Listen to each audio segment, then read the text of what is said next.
Hi, everyone. Good afternoon. Welcome to the Politico Speakeasy. For those of you joining us here in person and online, thank you so much. I'm Christina Gonzalez, executive producer of Politico's Events for Europe.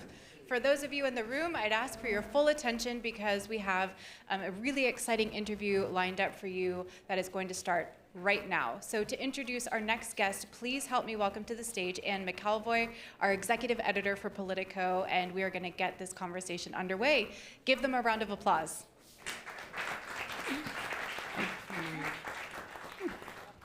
Thank you so much, Christina.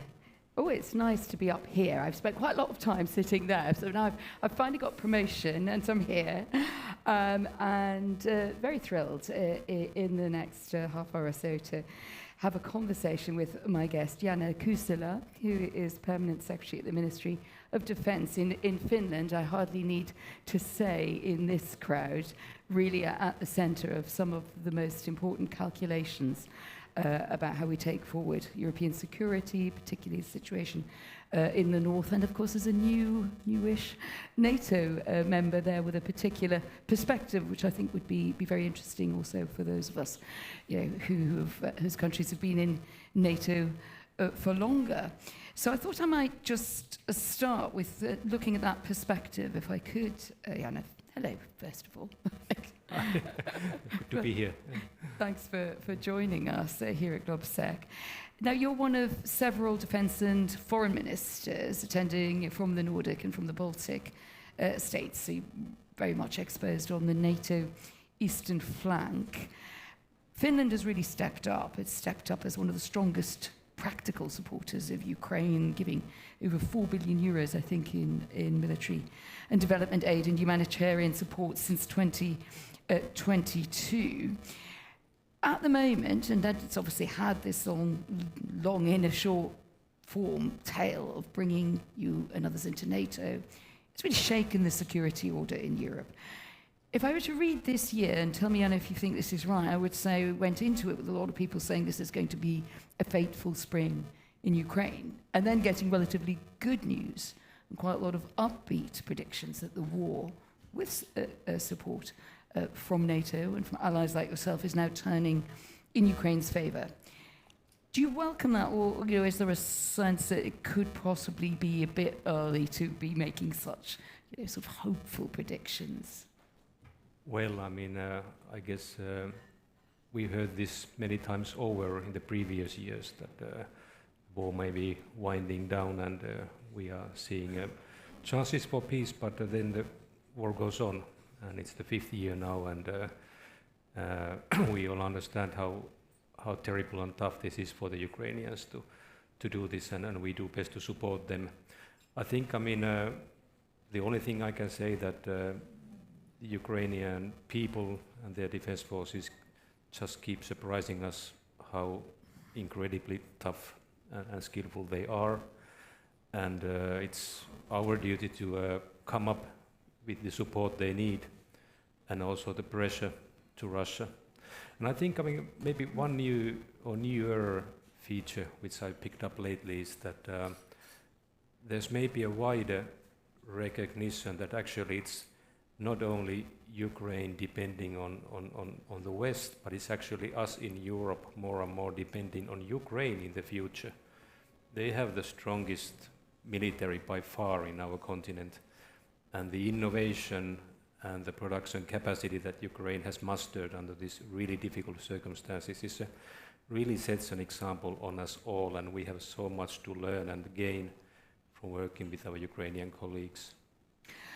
If we look to the events of the last days, how concerned are you about increased drone activity potentially escalating into a confrontation between NATO and Russia, and possibly being engineered with that in mind? We've seen Ukrainian drones straying from Russia into the Baltic states in the last few days. Even last week, I think Finland stood down its defence forces after an alarm was sounded over suspected drone activities in airspace. And on one hand, we have an optimistic story that in drone technology, the iteration is so fast, the use of drones in the theatre of war is putting Ukraine, as you point out, not just in the position of a country that needs help, but a country that can contribute and has much to teach us. At the same time, populations will be saying, I'm kind of quite worried about this, that drones are being sent off track by Russia and either flying into or causing alarms to sound across the north of Europe. Just your thoughts on that? Well, of course, I mean, like any country, Finland doesn't like the idea of having drones with explosives in payload heading to your direction, and we of course don't tolerate our airspace being violated. Having said that, we of course fully understand and recognize why this is taking place. Ukraine is trying to defend itself, and part of that is to hit in the depth of the enemy, and the Ukrainians have become more skillful in that, and let's say the pace and the number of drones they can send to kind of far away targets inside Russia has increased a lot, and that's kind of then part of the ramifications is that when Russia is activating its air defenses, occasionally drones do kind of escape from their intended flight paths. But then again, I mean, we have the capacity to act when and if that happens, and we have a good surveillance capacity, so can put that in the right kind of context. And as you said, we are, as I guess everybody else, are really interested in the Ukrainian know-how and their technologies in both using drones and then counter drones. I mean, just to be a bit devil's advocate, you could say it's already had, thankfully, not a negative impact, as in all of this was prevented as it should be by the defensive shields, and you learn something every time, don't you? Even if it's unwelcome, you get some information to develop defences better in future. But we have actually seen in the Baltics, and I know Finland has particularly close a relationship with the Baltic states, it has unleashed a political instability, and that's also one of the things I think Moscow is aiming for here. We've seen the Latvian Prime Minister fire her defence minister over an incident leading to the fall of her government. So it's not like if the defences can entirely shield countries who are on the eastern flank from this kind of onslaught, and from the fact that Russia is also learning new techniques to destabilise as well. Yes, and I have to say I don't know enough the background of the kind of what happened in the politics of Latvia, but I can speak for Finland how it is that one of the cornerstones of our security and defense is that the people trust the authorities and their leadership, and it kind of gets very important in these kind of circumstances when they're kind of in the middle of their daily routines, their security feeling is shaken. So then it helps a lot when kind of your population trusts that they are in good hands. How do you see then the broader picture? Let's widen out a bit just from the north and the Baltics to Europe, and particularly as a recent entrant into NATO. Now we've seen the Supreme Allied Commander General Grinkovich hailing the Ukrainian fight, extraordinary resilience and innovation in the 5th year of the war this week, and saying everything the Allies have paid for is flowing, despite reports of some delays. But do you agree? I mean, I know we were just talking a bit backstage, you were saying you've been in the MOD in Finland for 30 years? Almost 30 years. Yeah, we're confessing to each other our relative vintage by the fact that I was in Moscow in the early 90s and occasionally visited Helsinki, so I don't think we can get away with lying about our age or on LinkedIn. But do you agree with that? It was quite an upbeat statement, and I think there was a feeling that NATO needed to say something quite optimistic. But do you think that armaments and supplies are really getting to Ukraine fast enough at scale? Well, I think we are doing the best we can, and I know that, for example, Poland has a really critical role in all of this, and there are many countries who are supporting kind of delivering the packages in time, and I mean, there's very little room for lags in the sense that Ukraine needs on a daily basis more ammunition and all the equipment. But my sense is also on the lines that it gets through, and you can see it also, I mean, in the Ukrainian success to hold on the defensive line against much larger enemy in numbers, and an enemy which has also been learning kind of new things as the war has advanced. So I'm sure there's always room for improvement, but I know that the professionals and the service people who are dealing with these deliveries are doing the very best they can. I think it's more often the case is, I mean, in a broader scale, is how rapidly the European governments are able to react and appropriate funding, and then things get rolling on. But we have a bit of a mixed picture at the moment, don't we? Because you have that sort of relatively good news coming from Ukraine and that upbeat assessment there by the NATO general. At the same time, we're seeing if we go back to the last weeks, we've seen what? We've seen the threat to move 5,000 troops, sorry, from President Trump. 5,000 troops would be a lot. Just hold that thought. The threat to move 5,000 troops out of Germany, and then the cancellation of a rotational deployment by the US to Poland, which prompted a lot of confusion among British civilian and military leadership. So that's an aspect of this picture at the moment. Do you think that this weakens NATO? Well, I mean, I think the President Trump has been kind of delivering on those lines which he spoke when he was campaigning and got elected, and he made it clear that he would like to see US having lesser boots on the ground in Europe and diminishing the presence, and we see some of that now. I don't think that's fatal for NATO's defense. I think the more important issue is that the United States remains committed to the alliance, and that is the case. I mean, we've heard it loud and clear that the United States is committed to NATO, but they expect Europeans to do more.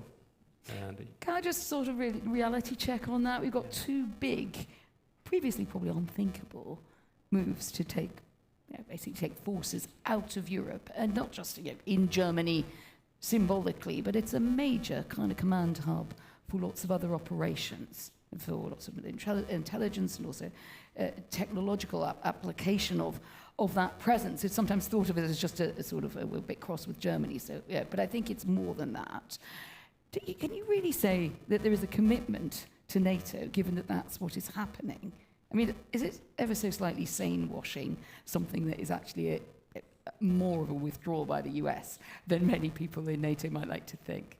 Yeah, well, I mean, I've been participating in the NATO's defense ministerial meetings, all of them until now, and I think the message has been very clear what Secretary of War Hexet has been delivering for the European colleagues, and it is that US remains committed to NATO, but the US is also interested to have a lesser presence in NATO, and the US expects that Europeans will take more responsibility on the security of our own continent, and I think that's a fair deal. I mean, we should. I think it's about the time that we Europeans take more responsibility in our own security. But we can't replace those numbers of troops right now, right? So I was wondering whether your president, Alexander Stubb, has got a good and has got a constructive relationship with the Trump administration and Gulf partner of Trump himself at times. Is there a role there to try, perhaps, to use that leverage? It sounds like you accept this idea that these troops are going to be pulled out, or rotations aren't going to occur, and we can step up in Europe. But we know it takes a long time. Maybe Finland may be somewhat exceptional here. It's already had quite a lot of readiness because of the border with Russia. It's had a big whole society effort, and you've got national service. But that's not true of most of Europe. So it makes me wonder why you're relaxed, if I'm reading you correctly, about this withdrawal or this tendency just to pull back. in the end, it's manpower. It's noticeable. Well, three things. First of all, not a surprise of what we've been hearing, and I mean, this is second term of President Trump, and we had these elements in the air in the first term as well. Secondly, I don't think the numbers is the issue. Europe's defense does not depend on 5,000 forces here or 10,000 there. You are right to say that Europe would need much more forces than we have, but we still do have forces in Europe, and we have them a lot in Finland. But what I focus more is the key capabilities, and Europe is very dependent on many key capabilities that we expect and hope that the US would deliver. And here's the thing, what we really need to focus on, and to acquire those capabilities in Europe. And that takes a lot from all of us. And the good thing is that we have now more investment, and we have the process in NATO's defense planning process where we have very targeted, meticulous system how to do it, but it will take some time. Would you recommend exporting your national service model as a way, I mean, all the different societies represented here in the audience and beyond, using this phrase about whole society readiness, but you know, a lot of them are a long way, frankly, from that. I mean, what do you think the lessons are from the Finnish model in terms of that engagement? I think it would be possible to export that without the dangerous proximity and the history that you've had with Russia? Yeah, I mean, our model is specific, and it's kind of stems back to our near-death experience in the Second World War, and thereafter we have been honing this system where basically, I mean, everybody in Finland participates in defense, and it focuses a lot on the individual. The general conscription is a big part of it. When everybody serves, it has a connection to every Finnish family, and it gets very personal, and the Finnish people have skin in the game, and the threat perception is very clear. We have fought more wars with Russia than I can count. We were for 100 years part of Russian Empire. Not a happy experience. So we kind of know why we are doing this, and we understand that the society we have, the democracy we have, can't be taken for granted. You need to defend it on a daily basis. So this is how it works in our system, and I think every country must find its own way that fits your history and background and your purposes and your system. But I mean, I'm sure there are some practical features that we can share. How are your relations with Moscow at the moment? Because historically you had ties with Moscow and you know, with whoever was in power there. Since you joined NATO, has there been a bit of a chill there on the hotline? Well, the chill began when Russia launched a large-scale attack, and that was quite a bit before we joined NATO. So that's when we cut the connections basically on a higher level between the governments or between the political systems. So what we still do have is the border authorities meet occasionally to kind of compare the situation on the border, and the land border remains closed because Russia began to do instrumentalized immigration. But Angela Merkel said, caused quite a stir with some comments in Germany in the last week or so, saying actually there should be more contact with Moscow, with the administration, with Vladimir Putin. Your view? Well, I think, I mean, ultimately we need to talk. Europe needs to talk ultimately with Moscow, and we need to. I mean, Russia is always our neighbor, and we have an inbuilt need to be in touch with our neighbor and deal with various issues. But I think we need to be very mindful is when is the time, is there a kind of a genuine willingness of the other side to really negotiate and discuss, and then it needs to be coordinated among the Europeans if and when we start. You think the former Chancellor was being a bit hasty with a desire to have a dialogue? Well, I mean, I don't know if she was mentioning the time when to have it. And I think the basic idea is very understandable, and I kind of support that, but we need to be really careful about the timing, coordination, and then the coordinated message and the knowledge that the other side is genuinely willing to have a real discussion.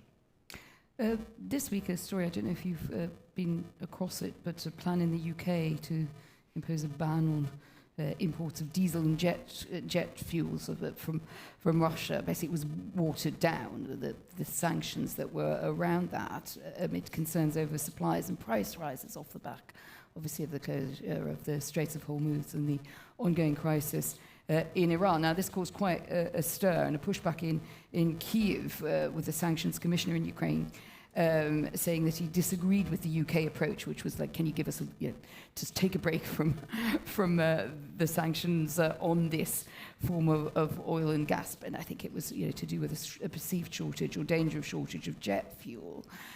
Do you think that sent the wrong message in terms of staying on course on sanctions towards Russia? Well, I mean, each government makes its own calls based on reasoning, and I'm not in a position to comment any other government's actions. But if you ask me in general, I would speak for rather more sanctions than easing of the sanctions. So we need to really keep up the pressure on the sanctions. But that's, I mean, could you imagine Finland making a kind of move that the UK made, however temporary it's intended to be? Well, I mean, we haven't had such a discussion in Finland. Yeah. But you would prefer that sanctions were more consistent, in other words? Absolutely, yeah. Okay, well, I think message received on that one.